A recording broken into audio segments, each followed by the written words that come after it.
আর পানি কমতে শুরু করেছে।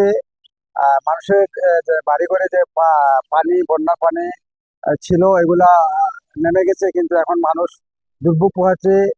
গড়ে কাদা মাটি, যেখানে অনেক কেউ চুলা জ্বালাতে পারতেছে না, অনেকেই অর্ধহারে ওনারা দিন কাটাচ্ছে। আর সরকারিভাবে যে দেওয়া হচ্ছে, এগুলো খুবই কম।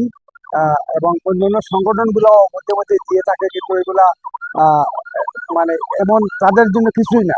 তবে আমি অনুরোধ করব, যারা বাড়িঘরে যাদের পানি নেমে গেছে, অন্তত আহ, আহ, অন্যান্য রোগ থেকে, পানিবাহিত রোগ থেকে রক্ষা করতে হলে আহ, ডাক্তারের পরামর্শ নিয়ে এবং ঘরের মধ্যে মেডিসিন, বিভিন্ন মেডিসিন আছে, মেডিসিন ছিটিয়ে যদি করেন, বসবাস করেন, তাহলে কোনো রোগ বালাই আসবে না। আর বন্যা পরবর্তী যে আরো যে কিছু জিনিস আছে, যেমন আহ কাদামাটির ভিতরে অনেক পানিটা তো আর ভিন্ন দেশ থেকে, যেমন ভারত থেকে আসছে, ভিন্ন যত রোগের বালাই থাকতে পারে। তা আমি অনুরোধ করব সবাইকে, যেমন তো সতর্কভাবে এগুলা চলার জন্য। এইটাই ছিল আমার কাছে। ওটাতে আন্ডার এটা নাই পানি আন্ডার লুডো বয়ে তাই আস্তা দিন গরো দর যাইতাই না আন্ডা খাইতে পারি না, লাগতারে না, ইয়ে করতারে না, যে কষ্ট হতো আছে। ও চুলা লাঞ্চি না, গরো লানতারে না, তো খাইতে পারি না, রাস্তা তো বেড়েছে, রাস্তা ঘুমায়। ইমন বন্যা হয়েছে, আমরা তো ঘর বাড়ি ভাঙা নিছে গা, ওখান লুডে খেয়ে আমরা ঘর ভর্তি।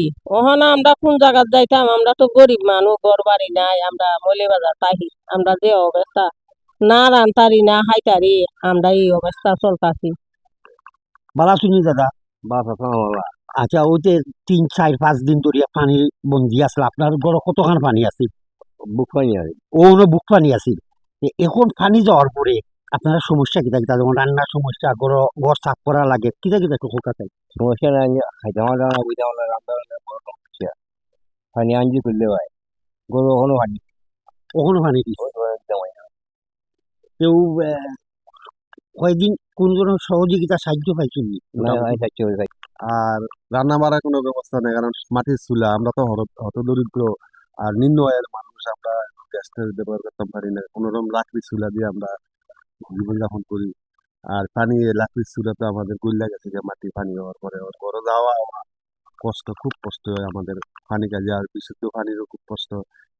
ও তো প্রতি বছর বাচ্চাকে পরীক্ষার সময় পানি, এই বাচ্চার মাদ্রাসাত লইয়া গিয়া না লেখাপড়া করতে পারে না, ঠিক মতো পরীক্ষা দিতে পারে। এর মধ্যে নাই আমার বেটা মানুষ, আমার হাজবেন্ড মারা গেছে, নাই 7 মাস হয়েছে, আমার বাচ্চা ছোট। ওই যে প্রতিদিন 200 টাকা 250 টাকা লাগে, এই টাকাগুলো আমি পাইতাম কই? এই বাচ্চা পড়াইতে হইলে তো লইয়া আওয়া লাগবো, এই কষ্ট করি আরাম। এখন আমি ওর বাচ্চা লইয়া আবাসনও থাকলাম না করি, আমি কিচ্ছু পাইতাম না নে।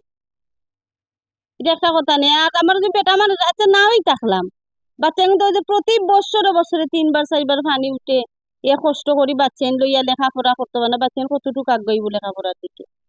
আগানি যাইব।